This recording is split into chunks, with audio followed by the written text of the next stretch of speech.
warahmatullahi wabarakatuh. Halo semuanya, kembali lagi bersama saya Wahidah Tunisa.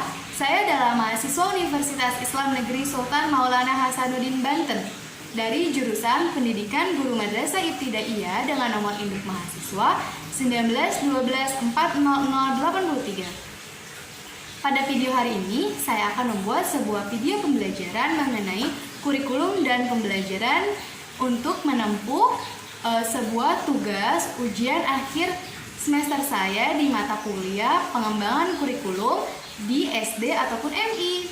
Selamat menyaksikan, jangan lupa di like, comment, and subscribe.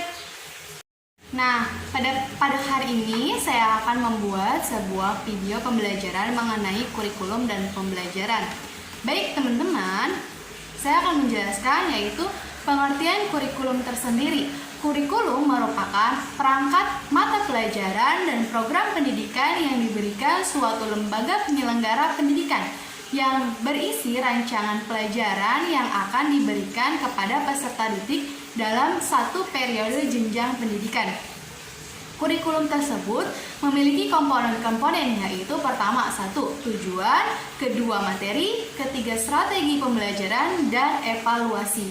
Nah, selanjutnya yaitu tujuan kurikulum. Tujuan kurikulum adalah mempersiapkan manusia agar memiliki kemampuan hidup sebagai pribadi dan warga negara yang beriman, bertakwa, produktif, kreatif, inovatif, dan afektif, serta mampu berkontribusi pada kehidupan bermasyarakat, berbangsa, bernegara dalam peradaban dunia. Tujuan dalam perspektif pendidikan adalah segala sesuatu target-target yang ditetapkan untuk dicapai melalui aktivitas pendidikan.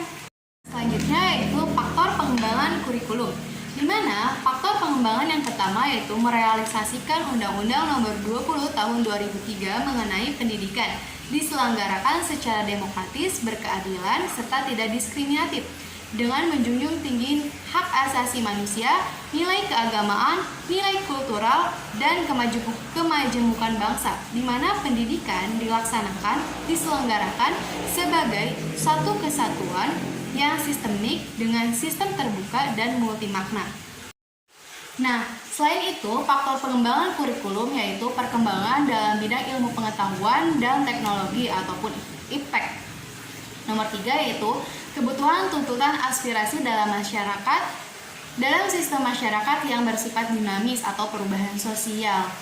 Nah, yang keempat yaitu kurikulum disusun untuk mewujudkan Sikdiknas, berarti masih sangkut paut dengan yang pertama. Dan yang kelima adalah kurikulum pada semua jenjang pendidikan dikembangkan dengan pendekatan kemampuan.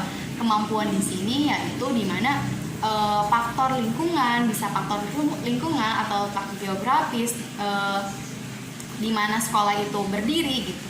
Dan yang keenam yaitu kurikulum harus sesuai dengan ciri khas satuan pendidikan pada masing-masing jenjang pendidikan, yaitu misalnya kurikulum tingkat SD, SMP, SMA, ataupun perguruan tinggi.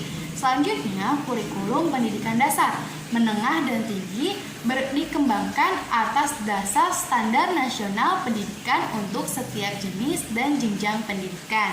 Dan yang kedelapan yaitu kurikulum pada semua jenjang pendidikan dikembangkan secara berdiversifikasi sesuai dengan kebutuhan potensi dan minat peserta didik, serta tuntutan pihak yang memerlukan dan berkepentingan.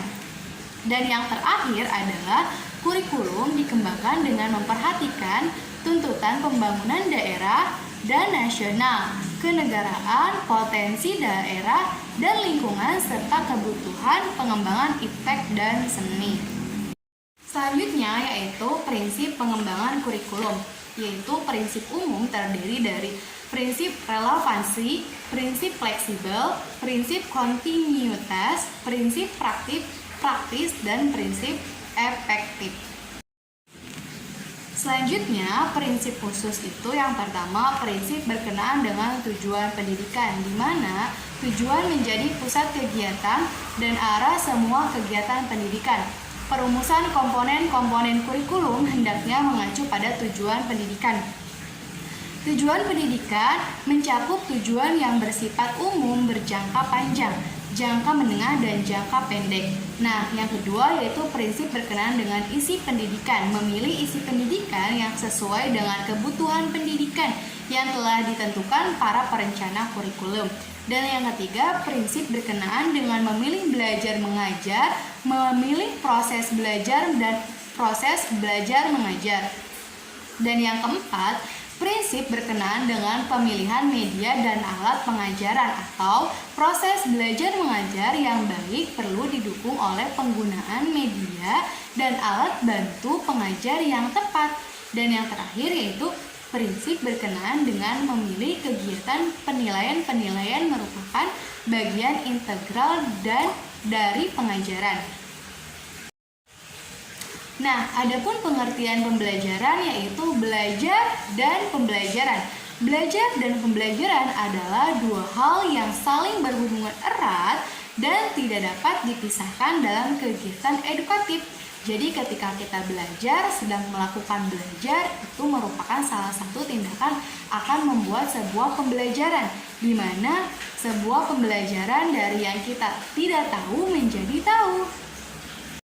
Dalam suatu pembelajaran, ada komponen-komponen yang dapat membantu proses pembelajaran secara baik, yaitu terdiri dari guru dan siswa, dan yang kedua yaitu tujuan pembelajaran, materi pembelajaran, metode pembelajaran, alat pembelajaran, dan evaluasi. Nah, tujuan pembelajaran jika dilihat dari sisi ruang lingkupnya dapat dibagi menjadi dua, yaitu tujuan yang dirumuskan secara spesifik oleh seorang guru yang bertolak dari materi pelajaran yang akan disampaikan.